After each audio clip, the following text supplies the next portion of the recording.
amours, j'espère que vous êtes tous super bien, je te retrouve pour une toute nouvelle vidéo. Vraiment désolée si en ce moment je suis assez absente sur la chaîne, il y a plein de choses qui ne vont pas dans le sens où j'ai un torticolis donc c'est assez compliqué de tourner, de faire tout ce que je veux. Ne vous inquiétez pas, je reviens très prochainement avec plein de vidéos, j'espère qu'elles vous plairont en tout cas. Il me semble que c'était dans ma dernière vidéo où je vous avais dit tout simplement que j'allais vous tourner une story time que je voulais vous tourner depuis très longtemps. Une histoire assez compliquée à raconter mais j'espère que vous l'écouterez jusqu'au bout pour être sûr que vous ayez toutes les informations par rapport à ça. Vous ne racontiez pas n'importe quoi dans les commentaires avant que j'ai fini de parler. Cette vidéo commence, n'hésitez pas à lâcher un maximum de pouces bleus, franchement ça me ferait vraiment super plaisir. N'hésitez pas non plus à vous abonner et puis moi je vous dis allez c'est parti. Donc, tout simplement c'est une histoire qui s'est déroulée il y a 3 ans quand j'étais en fin d'année de première, qui a perduré aussi sur mon année de terminale.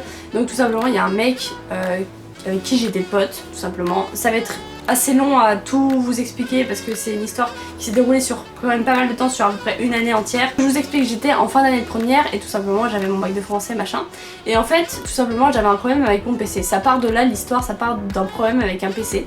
Et en fait j'avais un pote à moi qui était un peu gazé, on va pas se mentir, et qui s'y connaissait plutôt bien en informatique. Du coup je lui avais demandé d'essayer de me réparer mon PC. Je lui avais demandé ça sur Snapchat. En fait il avait voulu m'aider machin. Jusqu'ici rien de bien spécial à raconter. Faut bien retenir ce moment là parce que c'est quand même assez important pour la suite de la vidéo.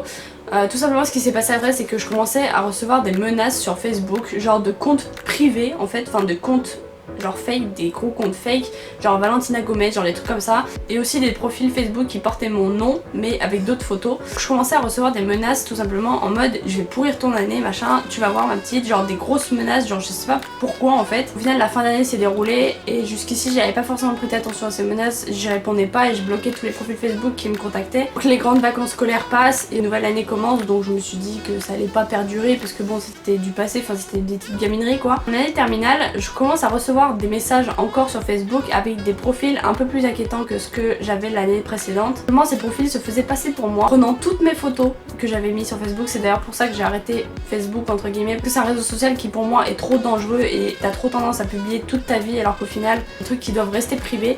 Et donc du coup il y avait plein de profils Facebook qui se créaient sur moi, je sais pas pourquoi, d'ailleurs je saurais jamais pourquoi. Parce que là en fait c'était pas seulement des messages de menaces envers moi, c'était plutôt des messages de menaces envers ma famille. Notamment ma soeur qui a reçu des messages genre en mode comme si, enfin comment vous expliquer, en gros ils envoyaient des messages à ma soeur en me menaçant moi, en m'insultant moi, en disant ouais ta soeur c'est une grosse, bref je vous fais pas de dessin. Que pendant tout ce temps là je savais pas qui était derrière tout ça et clairement pour moi, enfin j'avais aucune personne avec qui j'étais vraiment en froid dans le lycée. Ça avait absolument aucun sens parce que j'avais pas de guerre contre quelqu'un et je pense pas avoir mérité ce genre de truc. Je commençais à en parler avec mes amis, je trouvais ça assez bizarre et d'ailleurs eux aussi, et ils savaient pas trop comment s'y prendre parce que c'est vrai que comment tu veux contrer quelqu'un qui te contacte avec multiples comptes Facebook et qui veut pas te lâcher en fait. Voilà, pour l'instant c'était juste des menaces en mode je vais te saigner, t'es une grosse pute, enfin bref des trucs comme ça. Sauf qu'un jour j'ai reçu une photo et là ça a été juste l'enfer. J'ai reçu une photo d'une photomontage de moi, enfin je veux dire de ma tête, sur un corps de fille dénudé, genre dans sa chambre, qui prenait une photo avec son téléphone, et sauf qu'il y avait ma tête dessus, mais c'était hyper bien fait. Je préfère vous dire au moins que c'était pas mon corps, vous allez très bien savoir pourquoi, parce que dans un sens je fais pas de photos avec n'importe qui. En plus de ça à l'époque j'étais avec mon copain donc voilà, il connaissait très bien qu'est-ce que je faisais, qui j'étais machin. Cette photo là il a décidé de la faire tourner dans tout le lycée et elle l'a envoyée à pas mal de monde, ce qui veut dire que les gens me regardaient assez bizarrement en croyant que c'était moi, sauf que c'était pas moi en fait. Pourquoi je ferais des photos nues alors que je suis en couple, enfin, et puis même qu'est-ce que je ferais à faire des photos nues. Un jour, ma soeur reçoit cette photo et bien sûr il me l'avait pas envoyée à moi et je me posais des questions sur pourquoi tout le monde me regardait en fait. Ma soeur a reçu cette photo, elle est venue me voir dans ma chambre et elle m'a dit Valentine regarde qu'est-ce qu'on vient de m'envoyer. Donc tout simplement j'étais hyper choquée, genre je savais pas que ce genre de truc c'était possible. Enfin moi à l'époque j'y connaissais rien dans tout ce qui est Photoshop et tout le bordel. Maintenant je sais que c'est largement possible de faire des trucs comme ça. Si vous voulez c'était ma tête découpée sur un corps de fille à peu près de 15-16 ans alors que j'en avais presque 17-18. C'était une fille qui était assez maigre alors pour moi à l'époque c'était pas vraiment le cas. Elle avait pas de piercing au nombril, elle avait un téléphone, je sais même pas qu'est-ce que c'était comme antiquité. Plus de ça c'était pas ma chambre, donc bien essayé mais malheureusement c'était raté pour lui parce qu'au final mon copain savait très bien que c'était pas ma chambre, que c'était pas mon téléphone, que j'avais un piercing et que j'avais pas ce corps là parce que la fille était complètement nue. Ça a commencé par des menaces comme ça et au final j'ai décidé de trop rien faire. Je me suis dit Si je réponds, ça va être encore pire, je sais pas qu'est-ce qu'il est capable de faire ce mec, cette fille d'ailleurs, parce qu'au final j'en savais rien. Et au fur et à mesure que les jours passaient, et bah je recevais des messages en mode je te vois, genre le mec hyper menaçant, genre en mode il savait tout ce que je faisais. Et un jour mon mec a décidé de venir au lycée pour me protéger entre guillemets et il voulait voir qu'est-ce qui se passait et qui était derrière tout ça parce que clairement je me chiais dessus, enfin je vous le dis, il y avait des photos bidon de moi qui tournait dans le lycée et clairement j'avais strictement rien fait pour ça. Il faut savoir que le mec à qui j'avais demandé de réparer mon ordinateur, il est toujours dans cette histoire, c'est pour ça que je décide d'en reparler maintenant. Il traînait toujours avec moi, c'est-à-dire qu'on était bien potes, machin. On était une bande, on était genre à peu près 5, on traînait toujours ensemble. C'est que quand mon mec est arrivé au lycée, il a simplement reçu des messages sur son téléphone, sur son Facebook à lui. Donc, le mec, ça veut dire qu'il connaissait le nom de mon copain et ça m'a fait assez flipper. Il recevait des messages en mode je te vois sur le parking, machin, t'es habillé en ta. Bref, le mec nous faisait absolument flipper. Puis vous savez, on est à l'époque en mode où... Vous savez, j'étais quand même assez jeune, enfin j'avais quoi? J'avais 17 ans, quelque chose comme ça. Donc ce genre de truc, ça me faisait un peu flipper. Aujourd'hui, franchement, j'en aurais rien à foutre. Mais là, à l'époque, j'avais un peu peur. Surtout que ça faisait quand même un moment que ça durait depuis la fin d'année précédente, donc au final je me suis dit ah ouais le mec il est déter quoi. On recevait pas mal de messages, on a essayé de savoir qui c'était pendant toute la journée. Au final mon mec est reparti parce qu'on n'a pas eu forcément de réponse, on lui disait ouais viens sur ce parking à telle heure machin, on essaie de se voir, on essaie de discuter, de voir qu'est-ce qui se peut se passer. Et moi clairement j'avais prévu de lui casser la gueule tellement que ça me saoulait. Le mec ou la fille est jamais venu, genre en fait il était là mais sans être là. Et il faut savoir qu'on était avec tous nos potes en même temps. Et je me souciais pas que mes potes étaient capables de faire quelque chose comme ça. Donc je me suis pas souciée de quoi que ce soit puisque la personne n'était pas là pour moi vu que j'étais qu'avec mes potes et qu'il y avait personne autour. Donc on recevait encore des messages machin. Je vais vous épargner tous les messages de menaces parce qu'au final ça sert strictement à rien. Sauf que quand mon mec est parti, ce mec a décidé de m'envoyer un message en me disant ouais je suis la fille avec la robe longue machin. Donc moi en fait j'étais tellement... genre dans une période où j'en pouvais plus, clairement je faisais que pleurer tous les soirs, j'étais en mode panique, j'avais peur. Du coup ce qui a fait que je l'ai cru complètement, j'ai cru que c'était la seule fille à la robe longue que je voyais en fin d'année et qui clairement était assise sur un genre de grillage. Donc du coup je suis allée la voir, et moi je lui ai demandé de discuter, j'avais envie de lui casser la gueule. Je sais pas pourquoi j'avais envie de lui casser la gueule parce qu'au final c'était pas elle, elle avait rien fait la pauvre. Quand il m'a dit ouais je suis elle, bah je me suis pas posé plus de questions que ça. Donc la fille je suis allée la voir et clairement je lui dis soit tu me dis tout soit je te casse la gueule. Et clairement la fille je la voyais la pauvre, franchement je m'en veux trop à l'époque parce que je sais pas pourquoi j'ai fait ça. La pauvre elle tremblait et au final c'était pas elle, elle avait rien demandé. Toujours avec mon pote qui était censé me réparer mon ordi. Si on peut l'appeler par un nom on l'appellerait B. Après que je suis allée voir la fille, il y a B qui me renvoie un message en mode ah je t'ai bien niqué. En mode c'était pas elle mais bon elle a pris cher, tant pis pour elle.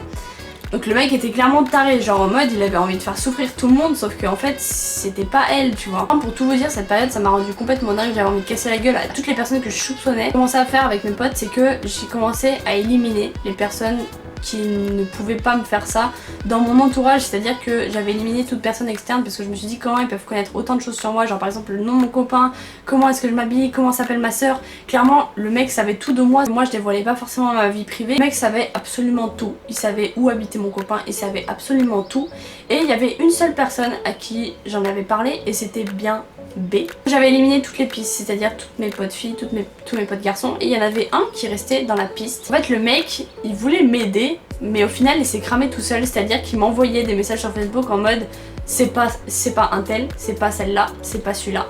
Et il y en avait un seul qui l'avait épargné et bizarrement c'était lui. Là, je me posais quelques questions, j'ai essayé de l'espionner pendant quelques jours voir s'il envoyait des messages et au final je recevais aucun message. Un jour je reçois un message sur Snapchat, c'est pour ça que je vous en ai parlé au début de vidéo. Sur le même compte que le compte de mon pote, tout simplement sur lequel j'avais demandé de l'aide pour mon PC. Il me dit je vais te crever en mode des grosses menaces. Sauf qu'en fait ce con il savait pas que... En fait si vous voulez il avait changé son nom Snapchat mais pas son pseudo quand tu t'inscris.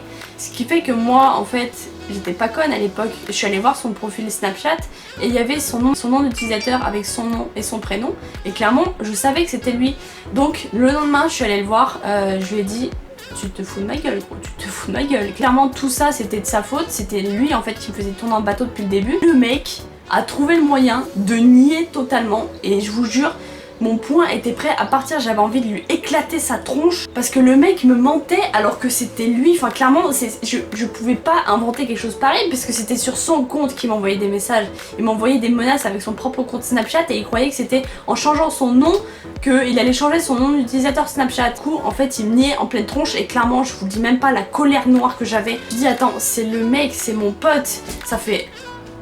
genre je sais pas, ça faisait peut-être 6 mois que je recevais des menaces et c'était lui en fait, genre ça aurait pu être n'importe qui d'autre mais pas lui, tu vois. Et clairement je me suis retenue, je me suis dit j'ai pas envie de me faire virer pour un pauvre con qui est en train d'essayer de nuire à toute ma scolarité, toute ma vie. J'étais en pleine période de bac, j'avais pas envie de me faire chier avec un mec comme ça.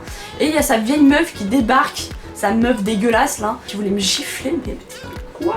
Et t'es là en mode ah mais c'est pas lui machin. Bref, j'avais envie de la gifler, elle aussi j'avais envie de les retourner tous les deux. J'étais hyper naïve, je sais que son mec c'était un taré un peu. Quand B a envoyé la photo à ma soeur, il a aussi envoyé à mon mec. Sauf que mon mec genre il y a pas cru directement parce qu'il s'est dit déjà c'est pas le camp de ma copine, de 2 elle a pas de piercing, de 3 c'est pas sa chambre et de 4 c'est pas son téléphone, donc au final il a pas cru, le mec a bien essayé mais bon il a pas réussi. Ça je vous dis, même si vous envoyez pas des photos, il y a tout qui peut vous tomber sur la tronche et encore plus si vous envoyez des photos. Je sais pas si vous connaissez le revenge porn, c'est en soi normalement ça se fait que entre ex entre guillemets, quand quelqu'un quitte l'autre et ben l'autre balance toutes les photos nues de l'autre sur des réseaux sociaux et au final c'est ce qui s'est passé, sauf qu'on n'a jamais été ensemble avec ce mec là. Je risquais pas d'être ensemble, je vous assure. De base j'en ai parlé à ma mère et je voulais absolument porter plainte. J'étais complètement déterminée à lui pourrir sa scolarité à ce mec là. Il avait pourri la mienne donc je vois pas pourquoi j'aurais pas pourri sa vie. Je voulais porter plainte et au final je me suis dit mais en fait ça sert strictement à rien, ce sera déjà d'une lui porter de l'intérêt et en plus de ça j'étais en fin de scolarité clairement. Mon bac c'était ma priorité, c'était pas de me retrouver à la gendarmerie en train de porter plainte ou faire je sais pas quoi, m'embrouiller dans des trucs. Franchement j'en avais assez. J'avais assez souffert cette année là et je sais pas d'ailleurs pourquoi il a fait ça, peut-être qu'il se sentait seul. Au final tout le monde lui a tourné le dos et je pense qu'il avait clairement mérité parce que faire du mal à quelqu'un qui ne t'a rien demandé, je pense pas que ce soit humain en fait. J'étais très carrée, je savais très bien qu'est-ce que je faisais dans ma vie, je savais très bien que j'étais en couple et que j'allais pas faire des trucs comme ça. Je saurais jamais d'ailleurs pourquoi est-ce qu'il avait fait ça, genre le mec complètement taré, genre il avait dû croire que c'était drôle, que c'était une énigme ou quoi que ce soit, mais moi ça me faisait pas rire du tout en fait. Donc voilà, si je vous fais cette vidéo c'est pour vous prévenir de faire attention aux gens qui vous entourent et même à ceux à qui vous faites le plus confiance. C'était un simple pote, c'était quelqu'un avec qui je passais toutes mes journées et au final ça s'est retrouvé être un vrai trou du cul. Pas mes mots parce que franchement je pourrais dire bien pire je pense. Aussi et avec le recul que j'aurais dû porter plainte, j'aurais dû lui casser sa gueule, j'aurais dû faire tout ce que j'avais envie de faire sur le moment, mais au final je pense que c'était réfléchi et qu'au final j'avais pas envie de me nuire encore plus que ce que c'était à l'époque. Même si j'aurais dû, et ben je pense que c'était mieux à l'époque où ça s'est passé. En tout cas, ne faites pas confiance à n'importe qui, ne faites pas confiance à des gens qui sont tarés. Faites attention à ce que vous envoyez et même à ce que vous envoyez pas parce qu'au final j'avais rien envoyé comme photo, mais faites très attention à ce que vous envoyez parce qu'au final ça peut vite se retourner contre vous et malheureusement des fois sur des personnes qui n'ont rien fait comme moi je vivais ma scolarité totalement comme quelqu'un de normal, comme une élève normale, malgré que bon j'étais pas très forte à l'école quoi. Ne vous laissez surtout pas pourrir la vie et faites attention, renseignez-vous par rapport au revenge porn. Je sais que c'est un peu dans le même sujet que ça, même si c'était pas mon ex, même s'il y avait rien du tout avec ce mec là. Renseignez-vous par rapport à ça et faites très attention si vous êtes jeune, ne faites pas de conneries. Ne voyez rien qui vous concerne par téléphone. Tout ce qui est photo en sous-vêtements ou dénudé ou quoi que ce soit, n'envoyez rien. Gardez tout ça pour vous, gardez tout ça pour votre intimité personnelle. C'est tellement hyper dangereux tout ce qui se passe, que ce soit sur les réseaux sociaux, que ce soit sur internet en général, que ce soit dans les lycées. Le harcèlement, j'en ai déjà parlé et c'est hyper grave et faites très attention parce que ça aurait pu se retourner contre moi, sauf que moi j'avais des armes pour m'en sortir dans le sens où bah, je savais que c'était pas moi, j'avais tout pour le prouver, donc au final voilà, je savais qu'il y avait rien de bien grave, malgré que tous les gens me regardaient bizarre parce qu'au final ils connaissaient pas ma vie, ils savaient pas que j'avais un piercing, ils savaient pas que c'était pas mon téléphone, ils savaient pas que c'était pas ma chambre, donc au final j'avoue qu'on aurait pu se poser des questions, sauf que voilà, je connaissais mon corps, je savais très bien que c'était pas moi. Je pense que je suis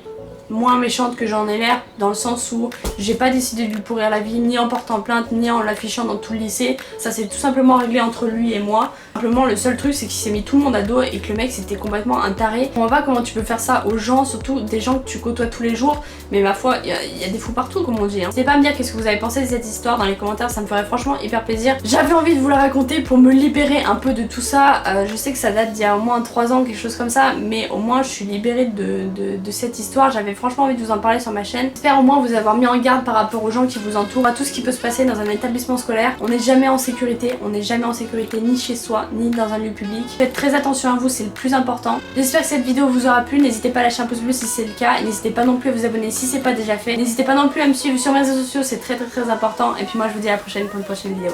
Peace.